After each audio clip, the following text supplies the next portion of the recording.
আসসালামু আলাইকুম প্রিয় মুসলমান ভাই ও বোনেরা। আসুন আমাদের ইসলামের শিয়া সম্প্রদায়ের বিষয়ে আলোচনা করি।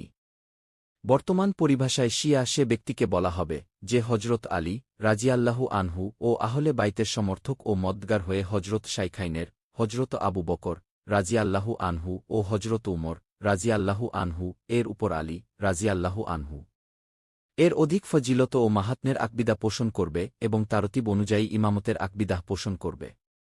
মুসনাদে আহমদ মুস্তাদরাক হাকেমে হজরত কামেল বিন আদি রাজিয়াল্লাহু আনহু এর বর্ণনা দ্বারা পরিষ্কারভাবে বোঝা যায় যে রাসূল সাল্লাল্লাহু আলাইহি ওয়াসাল্লাম এমন দুটি দল সৃষ্টির ভবিষ্যদ্বাণী করেছেন, যাদের মধ্যে একদল হজরত আলী রাজিয়াল্লাহু আনহু এর মুহাব্বতে সীমালঙ্ঘন করবে এবং অপর দলটি তার সঙ্গে শত্রুতা পোষণে সীমালঙ্ঘন করবে।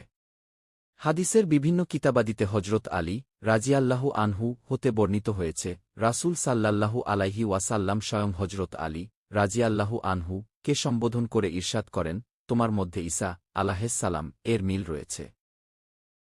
ইহুদিরা তাকে এমনভাবে হিংসা করে যে তার মায়ের উপর অপবাদ রটিয়ে ছাড়ে। পক্ষান্তরে নাসারাগণ তাকে মুহাব্বত করতে গিয়ে তাকে এমন স্থানে পৌঁছিয়ে দেয় যা তার জন্য শোভনীয় নয়। অতঃপর হজরত আলী রাজিয়াল্লাহু আনহু বললেন, আমার ব্যাপারে দুদল ধ্বংস হবে।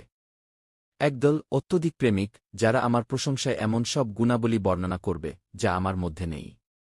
আর দ্বিতীয় হিংসুকের দল, যারা আমার প্রতি হিংসার বশীভূত হয়ে আমার নামে মিথ্যা অপবাদ রটাবে। মিশকাত শরীফ ৫৬৫ পৃষ্ঠা। উক্ত হাদিসে রাসূল সাল্লাল্লাহু আলাইহি ওয়াসাল্লাম যা কিছু ইরশাদ করেন তার ভিত্তিতে হজরত আলী রাজিয়াল্লাহু আনহু বলেন, এর বাস্তবতা তার খিলাফত আমলে ঘটেছে।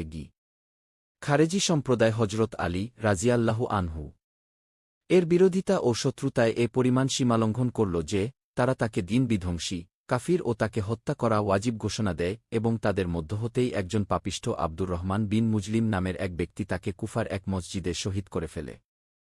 ইন্না লিল্লাহি ওয়া ইন্না ইলাইহি রাজিউন। এবং তারা তাদের এই ঘৃণ্য ও নিকৃষ্ট কাজকে উত্তম জিহাদ ফি সাবিলিল্লাহ ও জান্নাতে প্রবেশের কারণ মনে করে। অন্য একটি দল হজরত আলী রাজিয়াল্লাহু আনহু এর মুহাব্বতে সীমালঙ্ঘন করে তাকে প্রভুত্ব পর্যন্ত দেয়া।